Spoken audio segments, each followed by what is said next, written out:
Hello everyone, this is part 25 of What If Naruto Was the Child of the Moon in Percy Jackson, and I hope you guys enjoy this video and to like, to subscribe, and check out the playlist, to see more comment down below. Now let's start the intro. They call me a god. They call me a god. They call me a god. A group of 6 were running towards a location only their quest leader knew. She looked younger than most of the team members, but in fact she was the oldest one present. They were following her lead. Where are we going again? Percy asked. The Garden of the Hesperides, Zoe answered, then clicked her tongue. And we are running because, was the boy's follow-up question. Well, Percy, the Hesperides are the nymphs of the sunset, Naruto explained. We have to make it there by sunset. So, if we miss it, Percy began, but he was cut off. No, don't even go there, Naruto said. We will make it for the sake of Carson and Annabeth. He's right, Talia chimed in. But we will need a car. Moo. Bessie reminded that he was still with them following them from the water. Wait, Percy asked. What about Bessie? Grover stopped and faced the water. Hey, I got an idea. The Ophiotaurus can appear in any body of water, right? It can. Percy asked, but he picked himself up. Oh yeah, it can. The other demigods looked at him for a second before Naruto spoke up. So what do you have in mind? Maybe we can somehow get her to appear in Long Island Sound, Grover narrated. Then, maybe we can ask Chiron for help to get him to Olympus. Will he know where to go? Bianca asked. Moo. Bessie said. Bianca's right, Percy nodded. She was following me. That's the reason why she appeared here. Then, I'll show him the way. Grover looked at the water with uncertainty in his face. Are you sure, Grover? Talia made sure. They told me you almost drowned last summer. The satyr steeled her nerves. I can. He, then, knelt down and whispered something in the monster's ear. He shivered and let out a contented moo. What was that? Bianca asked. The blessing of the wild, Grover explained. That will help us with safe passage. Percy, you should pray to your dad as well. We need all the help we can get. Okay, Percy said, concentrating on the ocean. Hey Dad. Can you watch over my friends as they travel back to camp? Protect them at sea. That's a big prayer, Percy, Talia said. It needs a big sacrifice. Percy gained a thoughtful expression. After a few seconds, he took off his jacket. Grover was taken aback by Percy's action. Are you sure about this? That's a really useful magic item. I'm sure, Percy declared. I don't need a lion skin jacket for me to be a good hero. Zoe's expression softened. Well said, demigod. Well, he is overrated, isn't he? Percy smiled. He, then, threw the jacket into the ocean. It reverted back to its original form, the way it was depicted in the stories of the muscle-bound demigod. As it hit the water, it dissolved into the sunlight on the water. With that, the sea breeze picked up. I guess it worked, Grover said. I should go. Wait, Naruto said. Bianca, you should accompany Grover.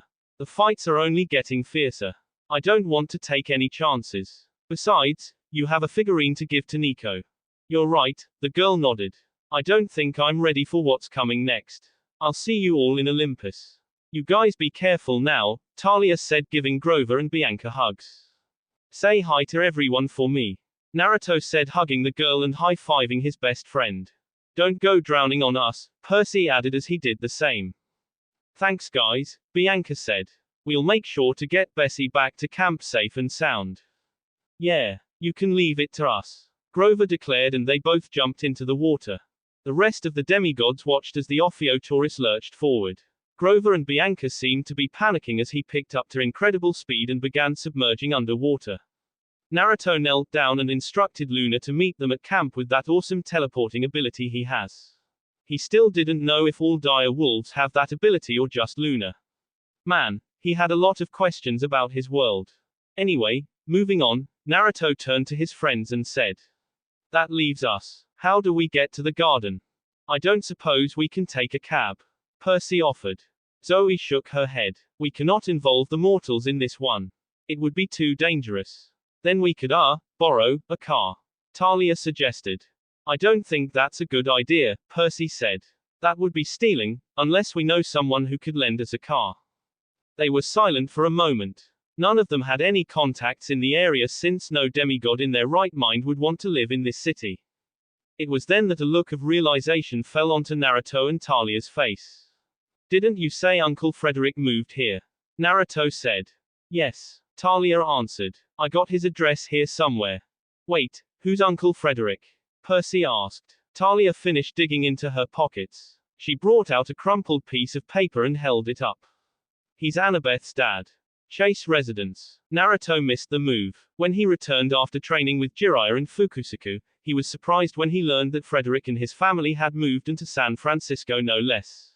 He has come to learn of the dangers of a demigod living in this city, but the family still moved. He didn't get mad at this. There was a reason for this, and he intended to find out. Currently, they stood at the porch silently arguing at who would knock on the door first. Ultimately, Talia and Percy argued that he had already met them before, so he should be the one to knock. So, he did. From the outside, they could hear someone rushing to the door. Someone must be expecting some kind of delivery to be arriving. They could imagine the disappointment in her face when she realizes that it was just them.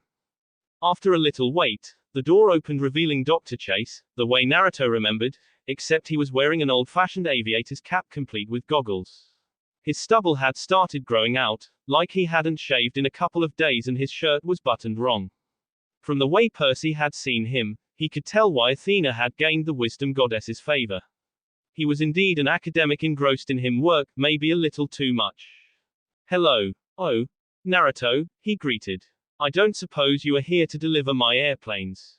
Sorry to burst your bubble, Uncle Frederick, but no, Naruto said.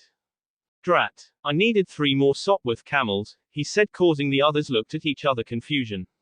So, what brings you here, my boy, and who are your friends? Maybe you should sit down for this one, Naruto said sadly. I see, Frederick said, recognizing the mood. You better come inside. Our heroes entered the house at the signal of Annabeth's father. It was just as Naruto had seen when they still lived in Virginia. Lego blocks and robots were scattered on the floor, and 2 cats slept in the sofa undisturbed by the quarreling boys. The coffee table had a stack of magazines and a couple of winter coats presumably belonging to both boys. The house was filled with the scent of freshly baked cookies, making the demigods hungry, especially Percy, who hadn't gotten to eat at the Hoover Dam snack bar. Also, jazz music was playing from the. As they walked through the hall, Zoe had unfortunately stepped on one of the blocks. After millennia of living on this earth, she had finally felt one of the most painful feelings in the world. Ow! Zoe screamed in pain. She picked up the block and stared at it. How did this block of plastic hurt so bad? Big brother Naruto. Her question fell on deaf ears as the 2 boys squealed in delight when they recognized the blonde pass-by. They were previously fighting over a robot, but the seeing him was enough to make them stop. Why didn't you come home with big sis Annabeth after summer break? Bobby demanded. Yeah, you said you would come back. Matthew dittoed. Sorry, kiddos, Naruto apologized. I had to go home to my family back then. Don't bother Naruto now, boys, Frederick told off the boys. We have something to talk about. Or, the boys whined. At least tell Matthew to stop taking apart my robots. Bobby said. Matthew, don't take apart your brother's robots, Dr. Chase said absent-mindedly. I'm Bobby, the boy protested, seeing his dad looking at him. That's Matthew over there. Right, Dr. Chase shifted his head and repeated his statement. Okay, Dad, Matthew answered. Sorry, some other time, okay.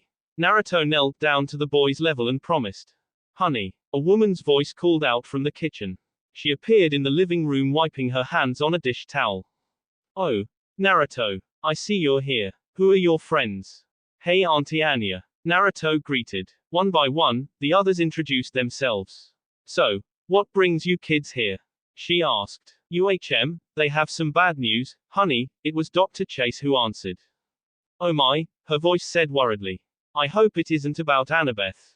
A chill ran up the spine of the 3 demigods. They looked at each other nervously.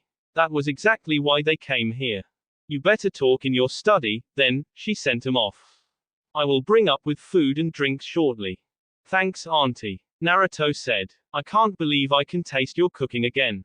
Oh, Naruto. You flatter me, Anya giggled and went to the kitchen. Right here, Frederick said, leading the group up to his study. Whoa, Percy said in awe. It was a room filled wall to wall with books. There was a table with tanks and soldiers arranged in a diorama, like Dr. Chase was recreating something. Old biplanes were hung from the ceiling, tilted in crazy angles, simulating a dog fight. So that's why you needed the biplanes, Naruto commented. You play with toy soldiers. Percy added. No, I am recreating the third battle of Ypres. You see, I am writing a paper on how the Sopwith camels to strafe enemy lines. I believe the planes played a bigger role than what they're given credit for. He explained. He, then, plucked a plane and swept across his miniature battlefield. He began making airplane noises as he knocked down one of the toy German soldiers in a drive-by. So, he does play with toy planes instead, Percy sweet-dropped. I like the craftsmanship on this battlefield, Zoe commented. Though, I have to correct you on this one. The German lines were farther back. About right here, she pointed in the diorama. That made him stop playing with his toys and stare at the hunter. How do you know that? I was there, she said matter-of-factly. Lady Artemis wanted to show us insensibilities of war. And she was right. The battle was a complete waste. He mobbed the hunter, bombarding her with questions. You saw the Sopwith camels. How many were they? What formations did they fly? Zoe looked overwhelmed. She didn't know what to say. Bad news. Talia reminded him. Of course, he said. Now tell me what's wrong. Answer, they took turns telling the doctor everything, from their little trip to the attack of the Manticore. They didn't see any reason to hide anything from him anymore, even those things monster-related. By the time they were done, the afternoon light was fading. They were running out of time. Sir, it's my fault, Percy said with regret in his voice. If I had just stuck with the plan. I am to blame as well, Naruto added. If only I was faster. Frederick raised his hand. No, it's no one's fault. You two did your best, right? You were just caught off guard. It's just, my poor daughter. That is why we need transportation to Mount Tamalpay immediately, Zoe said. We must be there by sunset. He gained a serious expression as he nodded. We must hurry. I could fly you in my biplane, but it can only fit 2 people at a time. You have a biplane? Percy exclaimed. Why yes, he said proudly. It is the reason why we had to move here in the first place. You see, my sponsor owns World War I relics and, with all due respect, Uncle, Naruto cut him off. Can we talk about this later? We're kinda pressed for time. Yes sir, Talia added. Just a car would be fine. It would be better if you don't come with us. It's too dangerous. He got up from his chair. Now listen here, dangerous or not, Annabeth is my daughter. It is my duty as his father too. Snacks anyone? Anya opened the door, interrupting Frederick. Oh my, was I interrupting something? She came in setting a platter of gooey chocolate chip cookies, peanut butter and jelly sandwiches, and cans of soda. The 3 demigods immediately dug in on the food, showing how hungry they really were. Naruto handed Zoe some food since he knew they would need the energy, to which she reluctantly accepted. We'll return it in one piece, Zoe promised. So, what's this all about, honey? Mrs. Chase asked. Is this about the bad news you said earlier? It's as you feared, Frederick couldn't gather the words. They need transportation to get her on Mount Tam. I would drive them, but, apparently, it's too dangerous for mortals. Then, they better get going, she said. Percy looked at her oddly. It is rare for mortals to talk about the monsters they fought even to this extent, so it really was surprising. What was weirder was that Anya had allowed them to go. They were 3 underage children, underage looking in the case of Zoe, going for a dangerous mission on the mountain, and here she was allowing them to go, like it happened every day. Right, Dr. Chase nodded. My keys, he started patting around his pockets trying to find where he last placed it. They're hanging on the peg by the front door, she shook her head. Honestly Frederick, you'll lose your head if it wasn't wrapped around your aviator cap. Oh, yeah, right, he gasped in realization. We better go, Zoe said, grabbing another sandwich or 2. We really have to go now. Both mortals nodded. With the go signal, our heroes hustled back down to the messy living room. The 2 boys were arguing again about the robot. Everyone took one last whiff of the homey feeling of the cookie scent in the air. Naruto. Mrs. Chase called out to Naruto's retreating form. Yeah, Auntie, Naruto asked. Please bring Annabeth home, she pleaded. Tell her that she will always have a home here. I'll tell her that. Naruto gave her a nice guy pose and turned to leave. He joined his friends on the VW convertible parked in the driveway just outside their home. The sun was dangerously close to setting. They had an hour to get there, give or take. This is a bad time to be stuck in traffic, Zoe said as they reached the congested areas. Really bad, Talia agreed. Zoe weaved in and out of traffic as best she could. She also tried taking smaller roads to avoid crowded areas. This continued until the Golden Gate Bridge. By the time they made it to Marin County, the sun had just about dipped on the horizon. The problem now was the roads were narrow and winding. It was like a scene from Tokyo Drift. Percy didn't know where this hunter learned to do this, but she never slowed down at all, even at the curves. Is it just me or is it beginning to smell like cough drops in here? Percy asked. Those are eucalyptus trees, Naruto pointed out. But why grow a lot of them here? For koalas maybe, Percy wondered. For monsters, Zoe corrected. Monsters love chewing on the stuff. Especially dragons. Say what now? Naruto did a double take. There's a reason why the idiom refers to dragon breath, Zoe explained. Now there's something you don't read in the books, Naruto said. Speaking of books, why is this place called the Mountain of Despair, again? Percy asked. Zoe was silent. She didn't answer this one. It happened after the war with the Titans, Naruto explained. After the Titans lost, many of them were punished and imprisoned. The Mountain of Despair was where they imprisoned the general of his forces. You know a lot about Greek mythology, Talia commented. I just took Carson's advice when she sent me in this world, Naruto mused. I didn't imagine how much real-life application it had until she claimed me. You got that right, Talia nodded. Too bad Percy doesn't know too much. Hey, I know enough to get me by, he protested. But that, I don't know what that is. That can't be a storm, can it? If this is where Atlas was imprisoned, then I have a good guess of what that is, Naruto guessed. So, what is it? The water boy demanded. You'll see, Naruto simply said. We have to concentrate, Talia ordered. The mist is getting thicker. Which one? The natural kind or the magical kind? Both. True to her words, the grey clouds swirled even thicker as they ascended the mountain, but they kept driving straight. They were out of the woods now. They were driving on open spaces of cliffs, grass, rocks and fog. Percy glanced towards the cliff. That can't be good, he muttered. Why? Naruto asked. There was a white ship docked near the beach, Percy stated. I hope it's not Luke's ship, but I have a feeling that it is.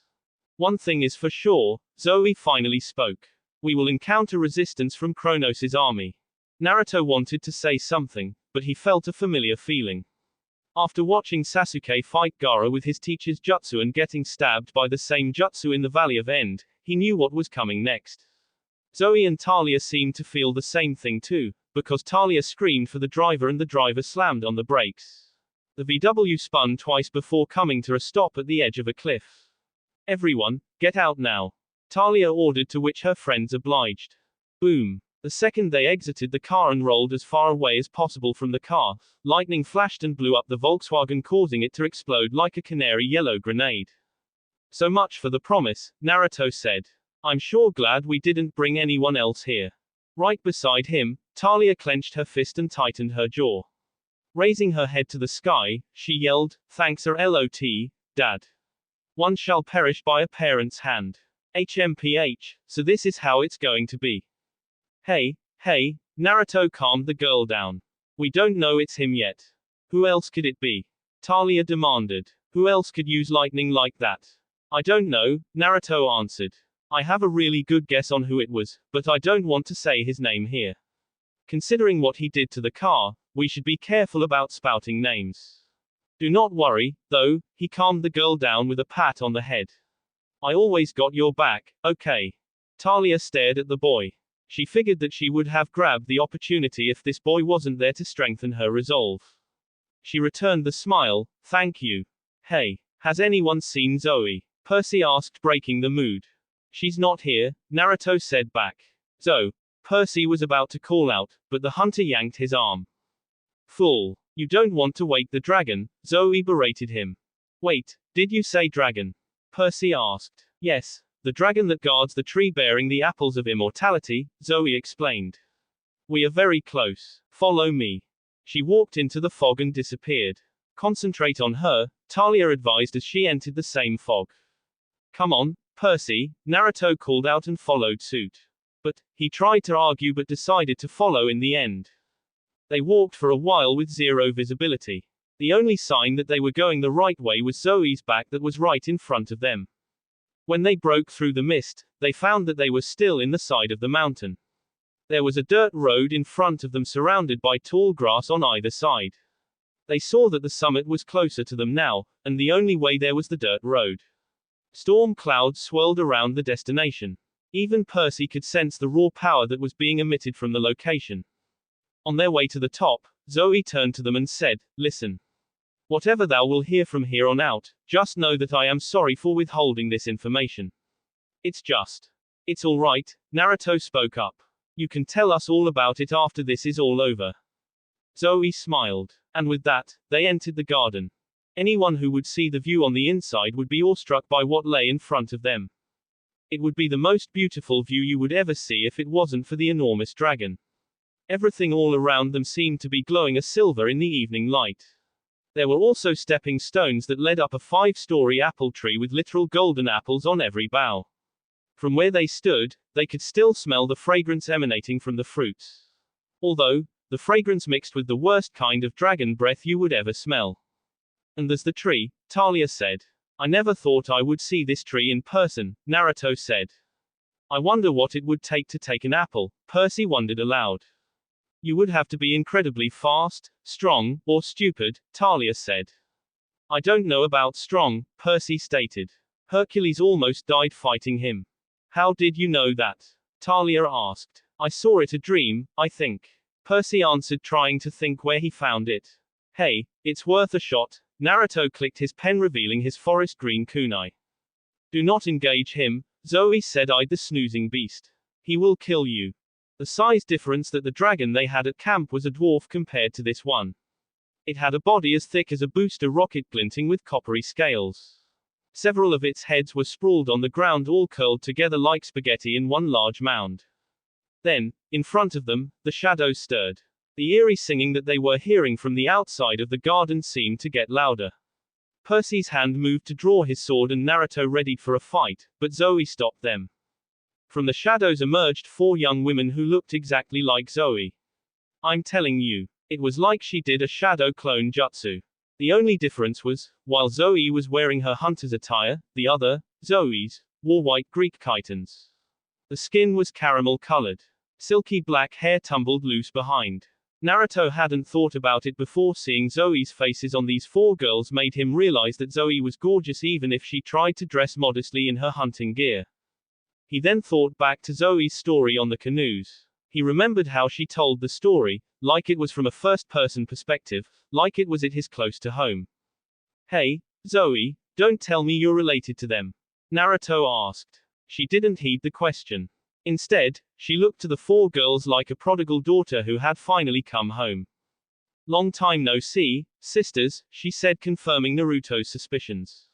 How long had it been?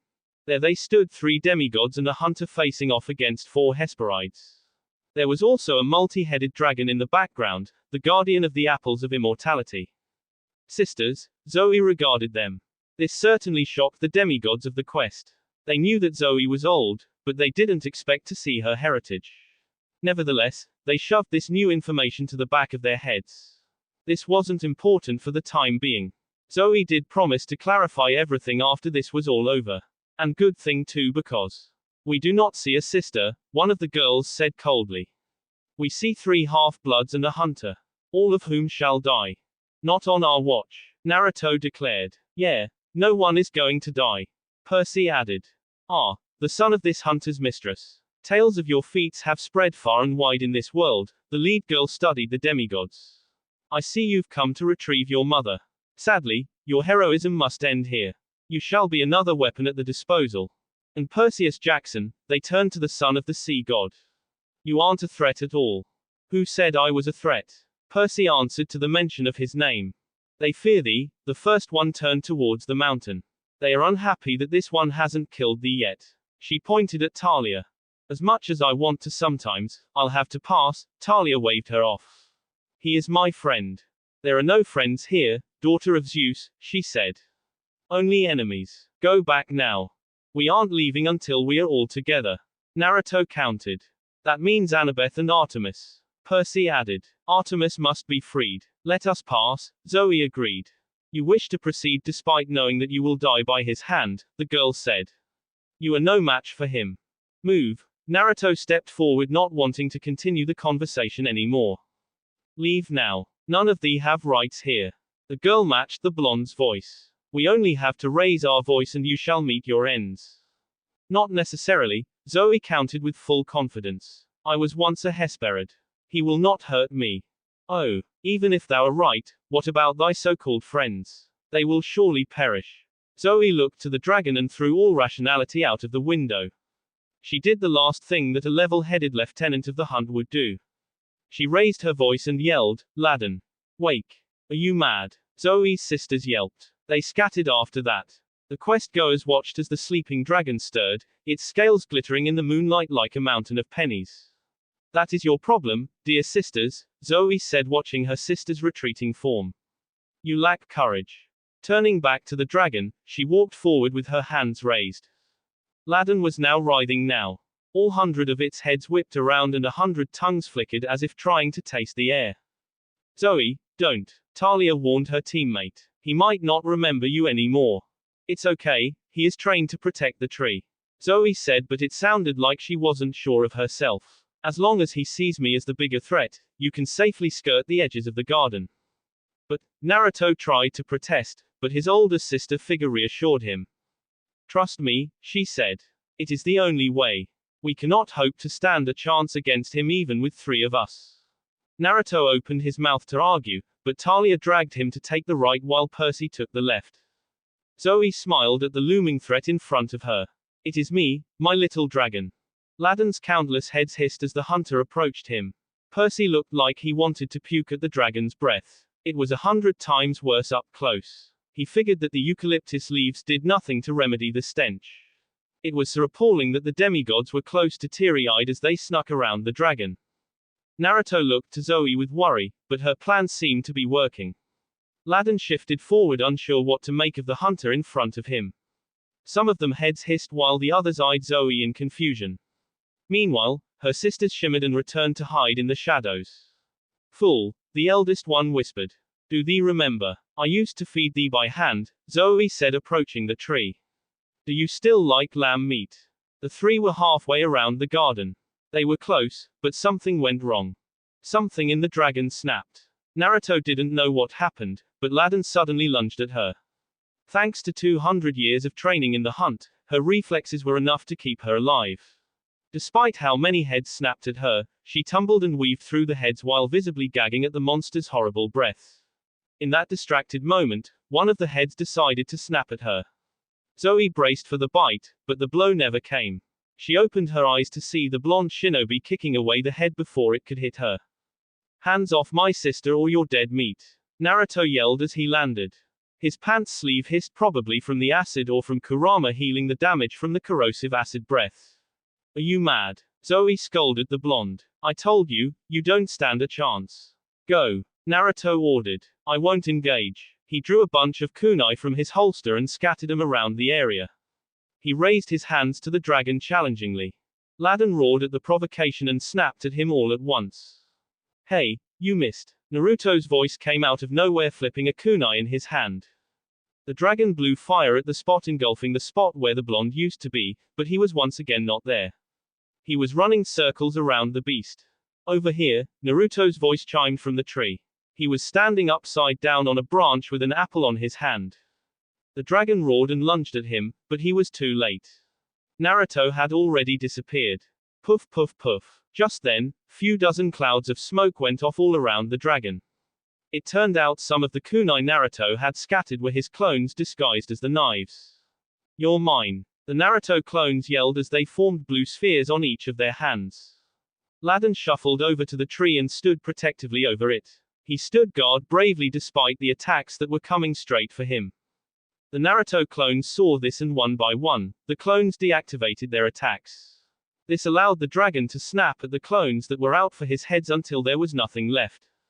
The real one appeared at the foot of the mountain looking at the guarding, sending out a roar of victory.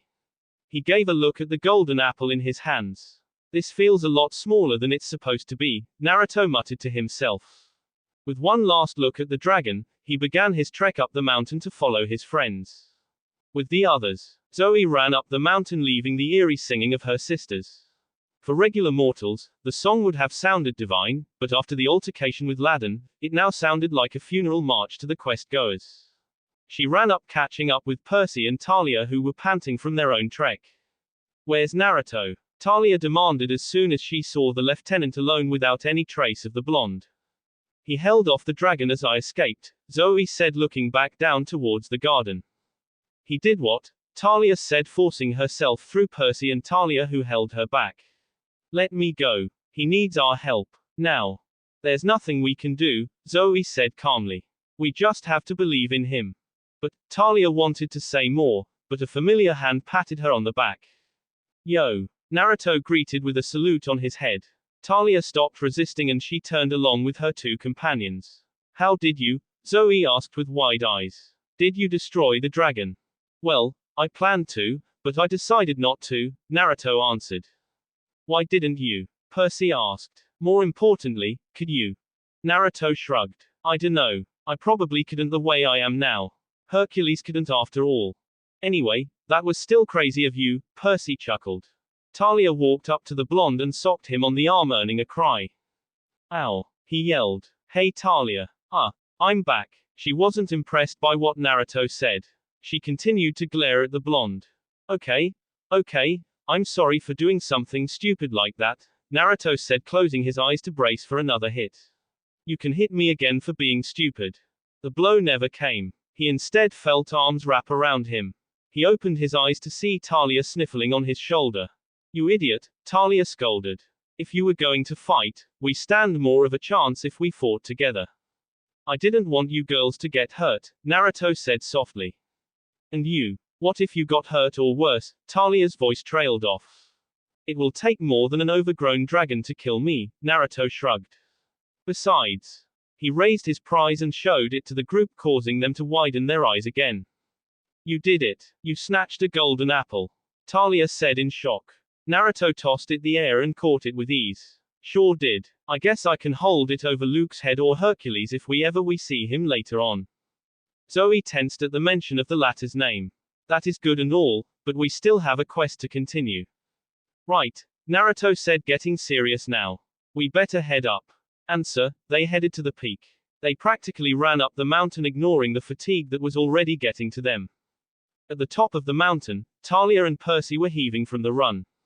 Even Zoe had signs of fatigue on her, but Naruto, he looked like he didn't even run at all. "Why aren't you tired at all?"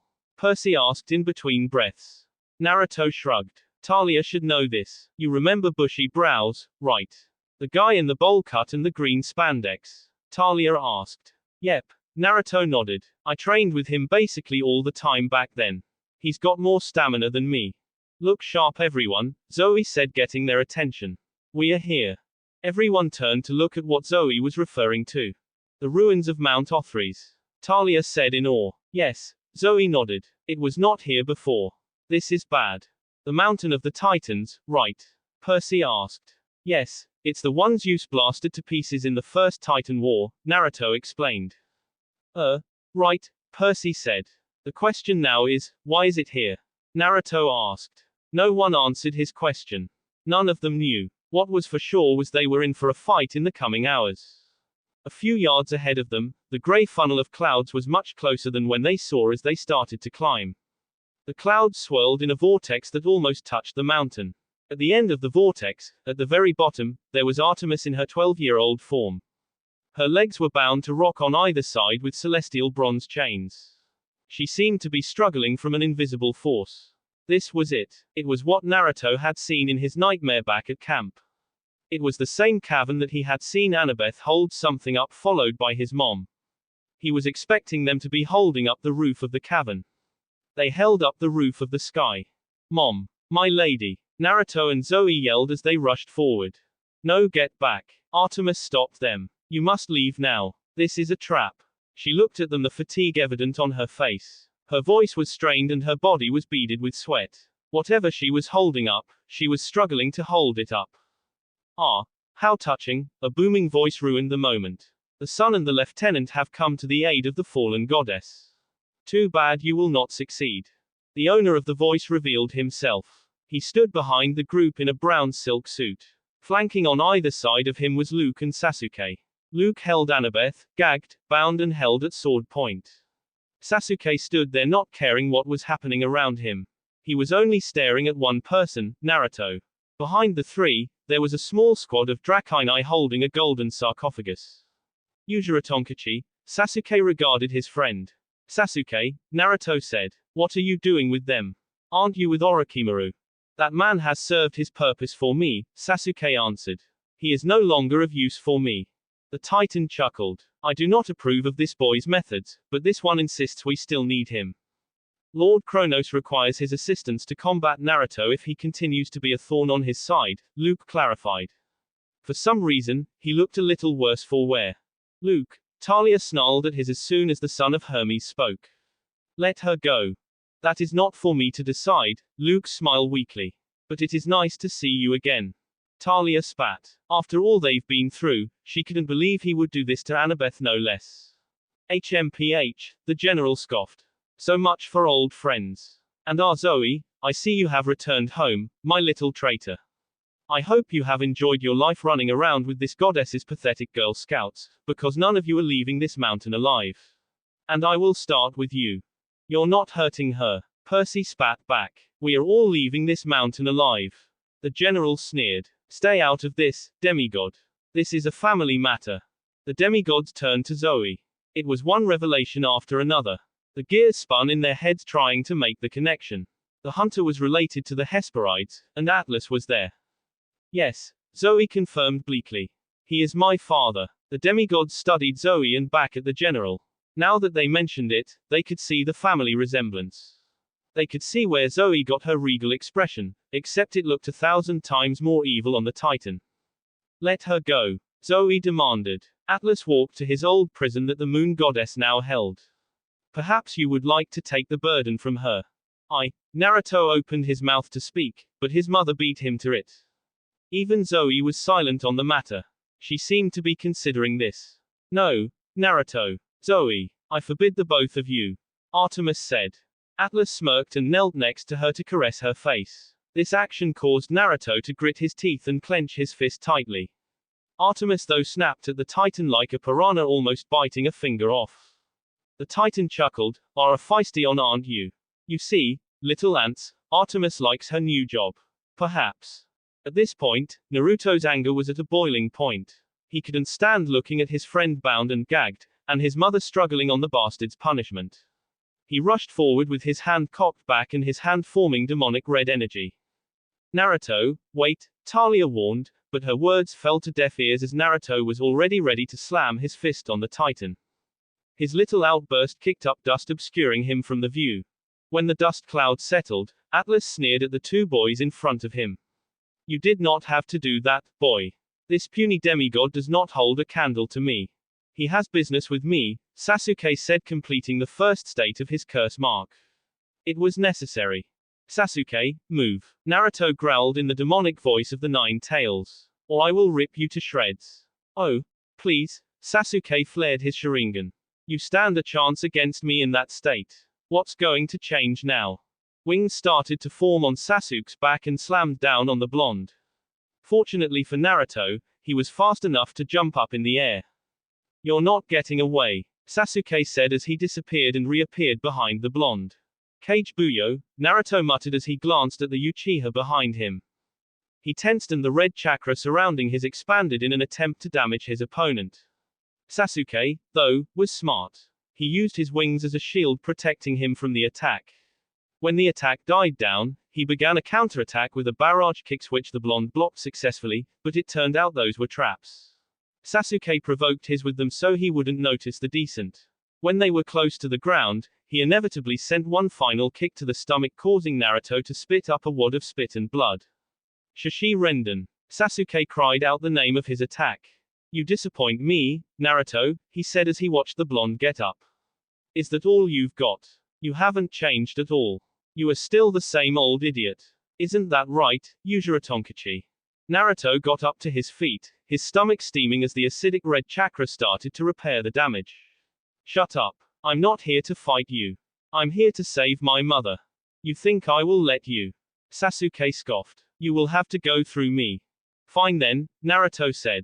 Naruto's mindscape. Back again, a massive red fox watched as his container once again appeared at the cage. So, who are we killing this time? None of your business, Naruto said coldly. Just shut up and give me your power. Ah, getting hot-headed, I see, the nine-tail regarded him with a massive grin. Well, who am I to argue? Here, kill the brat with our power. A swirl of energy surrounded the blonde as he disappeared. All according to plan, the fox muttered to himself. Back outside, more of the demonic red chakra seemed to pour out of the seal on his gut. Naruto's power seemed to be increasing as two more tails sprouted from either side of the already existing tail. I see, that power again. Sasuke watched the blonde's transformation in front of him. Bring it on. He released his curse mark even further. He too was now undergoing a transformation. The wings at his back grew larger, tearing his shirt open. His hair grew longer and shaggier, and there was a dark star-shaped mark across the bridge of his nose. The two newly transformed individuals stood face to face as if taunting each other to make the first move. And when a drop of water fell to the ground, they charged with the others. That was interesting, Atlas said, turning back to the remaining demigods in the quest. Why can't she just let it go? Percy asked, staring at the invisible weight that Artemis bore. How little you understand, boy, the Titan chuckled. This is the point where the sky and the earth first met, where Uranos and Gaia first bore forth their mighty children. Even now, the sky still yearns for the earth's embrace. Someone must hold it at bay, lest it would instantly flatten the mountain and everything around as far as 100 leagues. He eyed the demigods. So these are the greatest heroes of the decade. Not much if you were to ask me. Only the other one was worth the challenge, but he is otherwise preoccupied. You better not underestimate us. Percy protested. He is not the only one who can fight. Come see for yourself. Atlas scoffed. Have the gods taught you nothing, boy? You are beneath me. I will not stoop so low as to accept a challenge from a lowly mortal. Is it me or are these immortals cowards? Am I right? Percy elbowed Talia. The Titan ignored him. Instead, he eyed Talia. As for you, daughter of Zeus, it seems Luke was wrong about you. I wasn't. I am not wrong about her, right, Talia? Luke managed. His voice was strained like he was in pain. Percy almost felt sorry for him. You can still join us. Call the Ophiotaurus. It will come for you. He waved his hand. A pool of water appeared beside him. It was a pool ringed with black marble that was big enough to fit Bessie. Percy's thoughts wandered. He was thinking of the sea cow. In the mountain air, the others present could faintly hear the moos like the creature was close or hidden in the area. Stop thinking about him, Grover spoke in Percy's mind. I am losing him. Block the thoughts. Percy shook the thoughts out of his mind. Thanks, man. Sorry about that. It's okay, Grover replied. What's happening there? I can feel Naruto's thoughts. They're angry. He's lost it, Percy answered. Can you talk to him? I have to talk Talia out of joining them. Got it. Percy was broken out of his thoughts when Talia finally spoke. Luke, she said, looking at the son of Hermes with tears in her eyes. What happened to you? I never changed, Talia. This is still me. Can't you see? We used to curse the gods. Our fathers have done nothing for us. Why should they continue to rule? Luke reasoned. Talia shook her head. No, Luke, this isn't you anymore. Free Annabeth, now. Let her go. Please, Talia. Join me, he pleaded further. We can be like old times again. The three of us together, fighting side by side for a better world. Come on, this is my last chance, if not. It sure sounded like his life depended on Talia's decision for some reason. He waved his hand again and behind him, a bronze brazier appeared beside the pool. Don't do this, Talia. Percy placed a hand on her shoulder. Behind him, the sarcophagus glowed. Images projected out of it. It showed the demigods pictures of black marble walls rising, making the ruins whole again. It was truly a beautiful but terrible place. Mount Othrys will rise right here, Luke declared, but the voice didn't sound his. We will be stronger and greater than Olympus. Luke gestured to the ocean. What the questers saw broke their morale. Hordes of monsters were marching up the mountain.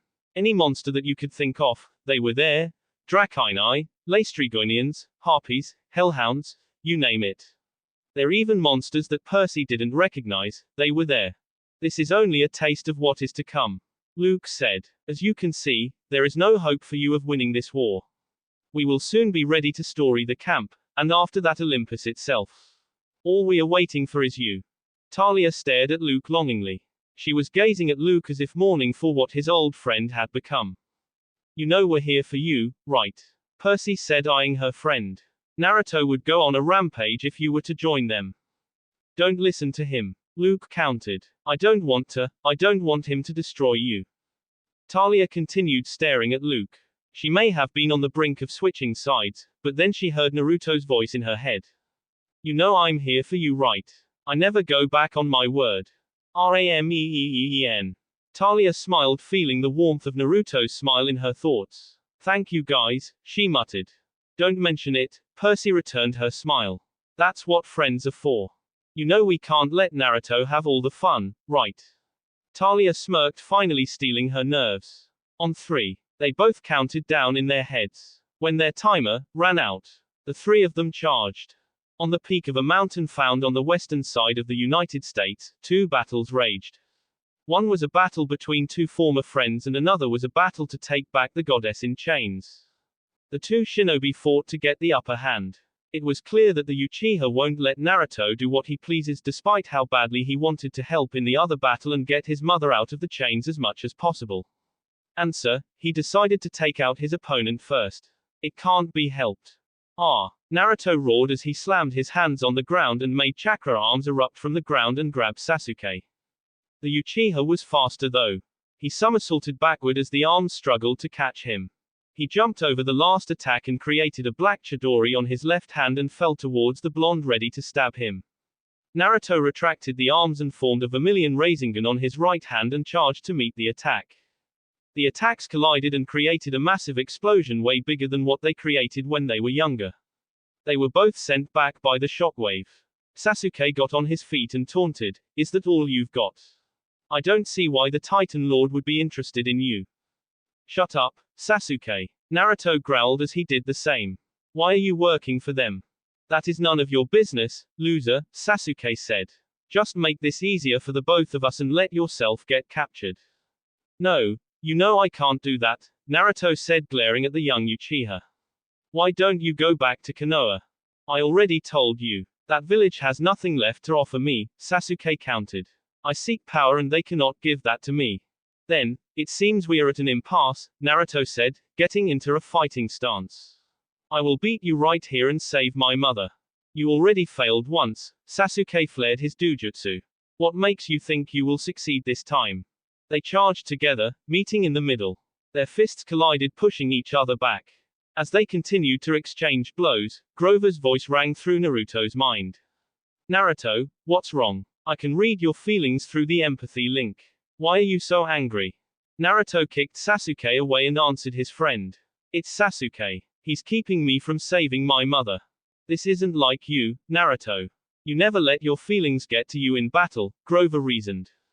But Carson, and Annabeth, Naruto briefly let his guard down for a moment, allowing Sasuke's attack to hit true and send him flying. I know this is frustrating for you, Naruto, but you must keep a cool head, the satyr advised. Our friends are counting on you. Naruto slowly got back to his feet. He pictured his friends in his mind, Percy, Annabeth, Talia, Grover. Slowly, the vile chakra retracted back to the seal as he calmed down. Thank you, Grover. He looked up to see Sasuke biding his time and slowly walking to him. Oh, you're not relying on the fox anymore. Are you sure you want to do that? I have one more trick off my sleeve, Naruto smirked. I think you'll be surprised. Sasuke narrowed his eyes as the blonde took out a scroll from his pouch. Naruto opened the scroll and slammed his palm on the marking in the middle. Kuchio's no Jutsu. He called out, and in a puff of smoke, a clone appeared. I don't know what you're planning, but I won't let you. Sasuke sped for the blonde. Naruto dashed to meet him. Now that he wasn't in the Nine-Tails cloak, the speed difference was noticeable. Sasuke appeared in front of him and sent a spinning kick towards the blonde. His eyes subsequently widened when he noticed that the blonde wasn't budging despite kicking him with all his might. Phew, that was cutting in close, Naruto said as he spoke with his arms raised blocking the kick. Before Sasuke could speak, Naruto flung him away. Without missing a beat, he appeared in front of the Uchiha and sent a chakra-infused punch straight for the boy's face. With his Sharingan active, he could read the movements, so he raised his hand in an attempt to block. What he didn't expect though was that the punch was heavier than he anticipated. He actually heard the sickening crunch of his bone breaking. What did you do? Sasuke said, nursing his arm. Never seen Senin Modo before. Naruto taunted. Cause there's more where that came from. He charged. Sasuke's eyes widened. He had never seen Naruto fight like this before. He was using a completely different fighting style now. Sure, his Sharingan can still read the moves and aid him in reading Naruto's moves, and now, he knew better than to block one of Naruto's heavy hits lest he risk another broken bone. To add to that, even if he did avoid the attacks, some invisible force always managed to get him. One last blow knocked Sasuke back. He was pretty bruised up after that exchange, yet the blonde wasn't faring much better. It got him thinking though, why does hitting him feel the same as breaking a boulder? He let that last thought slide though, he could break boulders easily with this form. That didn't matter though since he took more damage from the blasted invisible blows. The Uchiha wiped the blood that formed on the side of his cheek with his thumb and sent a glare to the blonde. I admit, that annoying power of yours is a little troublesome to face. I will give this round to you. With that, he slammed a fist onto the ground and summoned a hawk. He got on his summoning animal and sent one last look to the blonde. Mark my words, next time it won't be so easy. His hawk flew away after that, not waiting for another word from the blonde. Sasuke, I will bring you home, someday, Naruto muttered to himself. With the others, it was chaos back up at Atlas's old burden. Talia had been forced to duel her old friend Luke, the little traitor of Camp Half-Blood. She had the upper hand, but she had tears in her eyes as she fought. It was literally breaking her heart to fight the boy he had spent so much time with. Deep inside, she still thought like Annabeth. How could Luke have turned like this? Maybe, there is a way we could save him. But alas, she was colder than the daughter of Athena. She had resigned herself to do the last thing the wise girl couldn't do, bring Luke to justice. Meanwhile, Percy had done the stupidest thing a demigod could do, he went straight for the Titan. He remembered Chiron's warnings too late. Atlas was now free to unleash his full might on the puny demigod. Luckily, he wasn't alone. Zoe fought with him. Unluckily for him, he had been swiped away and into a wall like a rag doll by the general of Kronos' army, and then, to add insult to injury, Ares' curse had to kick in at the worst of times. Geez, whose side is that warmonger on anyway? Without any weapon to fight with, he decided that his best course of action was to bear the Titan's curse from Artemis. He knew he was useless in this fight without Riptide, so he offered. Zed. No, boy, the goddess of the moon protested. You must run. There's no time, Lady Artemis, Percy insisted. You have to fight Atlas. Your friend barely survived. She had the true spirit of a hunter. The weight will kill you. Artemis reasoned. Fighting him without my sword will kill either, Percy countered. Percy didn't wait for another word from the goddess. He slashed the chains with his sword, and stood next to her, bracing himself. I guess the curse didn't affect breaking objects. As Artemis slipped out from under the burden though, he felt the whole weight of the world almost crushing him, literally. Despite that, he held strong. Artemis took a deep breath. He regarded the boy with pity, and readied herself for the upcoming fight. He charged at Atlas head-on. The general cackled maniacally as he fought the two hunters. Artemis was nimble. Every movement was like a blur of silver. None of the Titan's attacks could hit her. And then came the transformations. For one moment, she was an elephant wrestling him back on equal footing, and in another moment, she was gazelle dancing gracefully around the javelin thrusts. Percy couldn't believe what was happening. Artemis was fast, but Atlas's strength was unmatched. She was an Olympian, one of the strongest gods, but all she could do was lead the Titan back to his burden. You fight well for a girl, Atlas said. But you are still no match for me. The general feinted his javelin, and Artemis dodged the attack. Atlas grinned evilly as his trap came into fruition. He swiped the goddess off her feet, causing her to fall flat on her back. Atlas, then, raised his javelin up and positioned the tip for a kill. Zoe saw this and charged her father in an attempt to save her patron. This was the scene that Naruto had caught up to when he returned to the peak. His mind tunnel visioned. Either Artemis or Zoe was going to perish if he didn't act quickly. Without thinking it over, Naruto threw a three-pronged kunai knife. Time seemed to slow down as the kunai traveled its path. Zoe had just released an arrow that embedded on the Titan's forehead like a unicorn horn. Atlas bellowed, not noticing the projectile flying in between the three immortals. He raised his hand to sweep his daughter aside, but Naruto appeared in punch. Naruto. Annabeth screamed her lungs out as she got free of her restraints. The blow was harder than Naruto expected. Even in Sage mode, he could feel his bones break under the pressure. He was then sent hurtling back into the black rocks. Upon impact, the rock broke under Naruto's rock-hard skin and the Sage power left his body as he felt himself slip into unconsciousness. Everyone saw what happened, and they were nothing but shocked at the turn of events. Artemis was overcome with anger at the Titan's actions. With a battle cry, she sent a punch in between the Titan's legs, causing him to let go of his weapon to nurse his family jewels. The moon goddess caught the spear and embedded it on the rocks, using it as a lever to kick the general, sending him flying towards the son of Poseidon. Atlas slammed into Percy, pushing him out of the weight of the sky, finally free of the Titan's curse. The weight fell onto the general's back, smashing him to the ground. Despite the aching feeling on his tendons, he had to let go of them so he could carry his burden properly. He managed to steadily get to his feet and righted himself to carry the curse properly. No. He bellowed so hard that the mountain shook with just his voice. Not Agaaaain. Talia versus Luke. Spear clashed against sword as the two demigods clashed one-on-one. Every time their weapons collided, sparks flew off of Talia. No other swordsman could keep up with the son of Hermes when it came to sword fights, but tonight, he had met his match.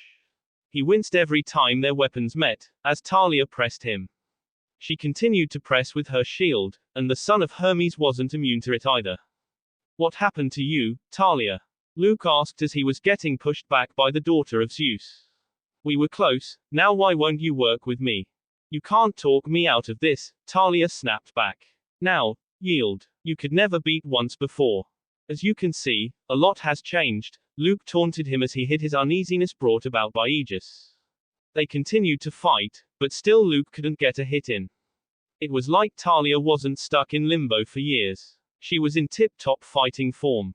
After a few more exchanges, Talia managed to slam her shield onto Luke's chest, knocking him off the edge. She leveled her spear, but she hesitated for the finishing move. Well, Luke dared her to make her move. Don't tempt me, Talia's hand trembled. Despite hating what Luke had become, she still couldn't bring herself to kill her old friend. No. Annabeth's voice rang in the background. This served as a moment of distraction for the daughter of Zeus. She lowered her spear and looked around to see what happened. She was fearing for the worst. Naruto had just been flung back like a rag doll due to gods know what. Her eyes widened, she wanted to run and aid the reckless blonde. Luke, though, had other plans. He made a desperate attempt to grab Talia's spear. Talia had none of that. Without thinking, she spun to move her spear away from her opponent and kicked him in the chest. The traitor of camp stepped back to the edge. You could actually see the terror in his eyes as he lost his balance and fell to his doom down the mountain. She ran to the edge to check for the body. The Titan army actually stopped and stared at their leader's broken, unmoving body, lying on the rocks. Talia had tears in her eyes. She knelt on the edge to lament her old friend's fate, but she remembered something more important. Something similar happened to the boy she held dear to her heart. She had to see if he was okay. Line break. Artemis and the crew. Despite the loud voice of Atlas shaking the mountain, there was one thing else that everyone could hear. It was Annabeth's sorrow-filled screams as she ran towards the fallen blonde. She had seen the whole thing. Her eyes widened as she saw the events unfold. Despite giving the blonde the cold shoulder when he got back from the elemental nations, she couldn't find herself feeling the anger anymore. Her mind went into overdrive as she struggled to break free of her bindings, and when she did, she ran towards the boy and checked if he was okay. Annabeth held the boy in her arms. He was unmoving, but she could feel the blonde breathing. Though, she knew that he wasn't out of the woods just yet. Every breath seemed to hurt, seeing the facial expression every time he breathed it.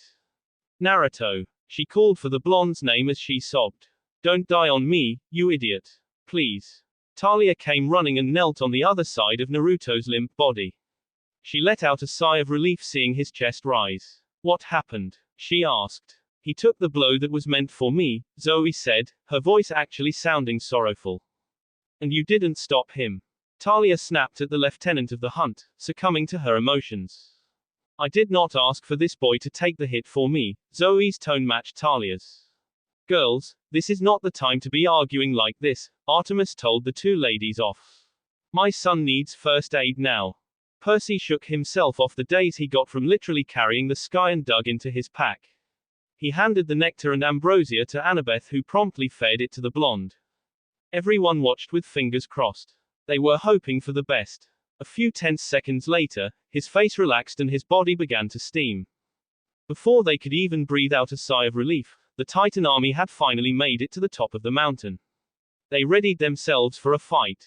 They didn't know if the demigods could survive the fight even with a goddess at their side. That was until the most amazing thing happened. A Sopwith camel swooped down out of the sky.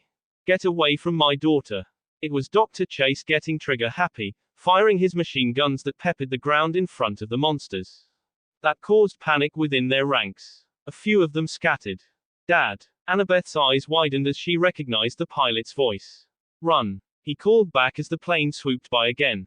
Everyone was shaken out of the grief. Even Artemis had to stare at the plane that came to their rescue. The moon goddess smiled. He is a brave man. She took out a hunting horn and brought it to her lips. A clear sound echoed through the valleys of Marin. The Sopwith camel came back for another flyby. The Titan army had recovered from their earlier confusion. This time they fought back. Giants threw their javelins. One even got awfully close to the wings, but Dr. Chase was somehow an amazing pilot. He expertly avoided the weapon and retaliated with a barrage of bullets. Snake women wailed as they burst into sulphurous yellow powder. That's my dad, Annabeth said in amazement. Years before, Annabeth's dad was a sore subject to the daughter of Athena, but now, those days were gone. You could actually see that the girl was proud of her dad. That aside, there was no time to admire the flying. There was only so much one plane could do against a massive army, and the hordes were already ready to fight back. He would be in trouble soon. Just then, the moonlight brightened, and a silver chariot pulled by the most beautiful reindeer. It landed next to the group. Get in, Artemis ordered. They first carried Naruto on board, and the rest got on not long after. Naruto would love to see this, Percy muttered. It's like Santa's sleigh. Artemis smirked back at the boy. Where do you think the legend of Santa Claus came from? With everyone in the chariot, the goddess gave the order and the reindeers pulled slowly, achieving liftoff. Seeing the kids getting away, Dr. Chase let up on his attack and followed the sleigh, like an honor guard. The Titan army left on Mount Tamalpay roared in anger as they gathered at the summit watching their opponents get away. Atlas's voice was the loudest among the angry shouts, sending insults to the gods and bellowing curses against them as he struggled against his burden. Chrissy Field. It is a little kid's dream to fly in Santa Claus's sleigh. Father Christmas may have not been real, but the basis for that was as real as it can get. But don't tell the children that. It will destroy their spirit. 14s had the honor of riding that very thing. If Naruto were awake, he would be able to see how vastly different his mother was from her twin brother.